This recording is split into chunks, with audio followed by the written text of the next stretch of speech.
Hey, what's up you guys? This is Vapor Sky. Today we are going to be reviewing and building on the DotMod Petri V2.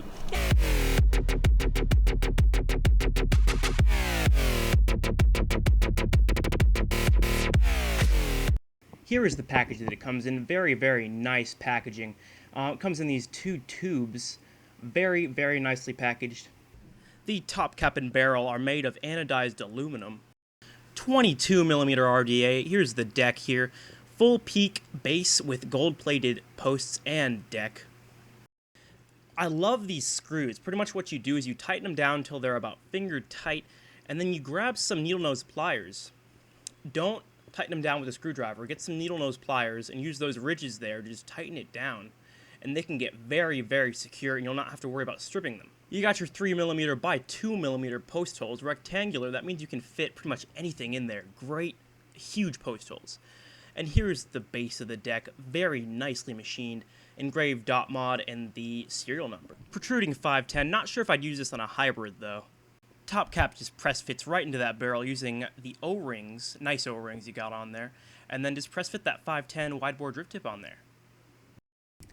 Non-adjustable airflow, just two airflow holes there, going right to the coils. For building, you're probably going to need two screwdrivers. Get one, push one coil in, and then get your other one. The reason for this is because since this is a two-post, you can't tighten one coil down at a time. So go ahead and get your other screwdriver, push both of them in so they're equal distance, equal placement, and centered. Then go ahead and tighten it down finger tight, or just use a Phillips head till you start feeling a little bit of some resistance. Grab some needle nose pliers and tighten it down. Very secure. Love these knurled screws. I would not try tightening it down with a Phillips. Nice and secure. Clip your leads. After some pinching, it's glowing evenly. The cotton should have a good amount of resistance going through the coil without actually moving them, and definitely shouldn't stuff them to the point where it starts burning and not wicking properly.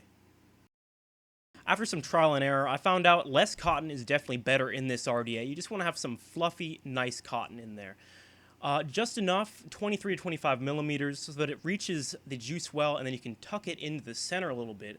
What you want to do is just go in a circular motion under the coil, clear up some room for that airflow, and then push those wicks towards the center. So as you can see here, it leaves a nice little juice well. You can just rip right down the center without even having to take anything off. Wicks right up, and it is great and convenient.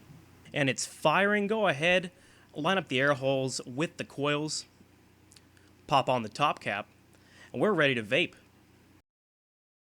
We have a 7-wrap round wire build, 0.2 ohms. Let's go ahead and see how it vapes.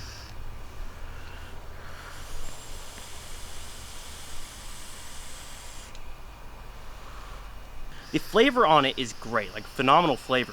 My issue with this is like the airflow. As you can see, there's only two airflow holes. Two relatively small airflow holes. But I don't know, I was expecting just a little bit more airflow. It was very tight, is very tight. Which is great for flavor, but not so good if you want kind of more open... Cloudier, such as the Doge. I'm just saying, personally, I don't prefer this tight airflow.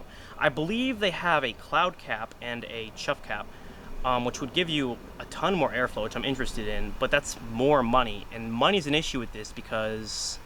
It's around $100, which is insane. Yeah. I think the reason it costs so much, and the only reason that I can justify this costing so much, is because the machining, build quality, all that, is phenomenal. It's a beautiful RDA. My issue is it's a little bit over $100. Great build quality, great flavor, and the design is awesome. I love how this looks. Another thing I love on this is the knurled screws, like little ridges on them, and the reason for that is because how many of us strip our screws with Phillips heads? Don't even get me started. Yeah. So you can make them finger tight, or you can use the Phillips head until you start feeling some resistance. But then you can get some needle nose pliers, and it's the most secure I've ever gotten, like a connection, because you can just tighten it down all the way. I didn't have any issues with the lead snapping.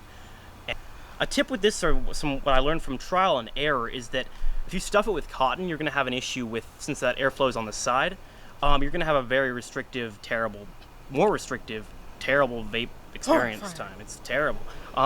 It won't wick efficiently, and it just won't work right.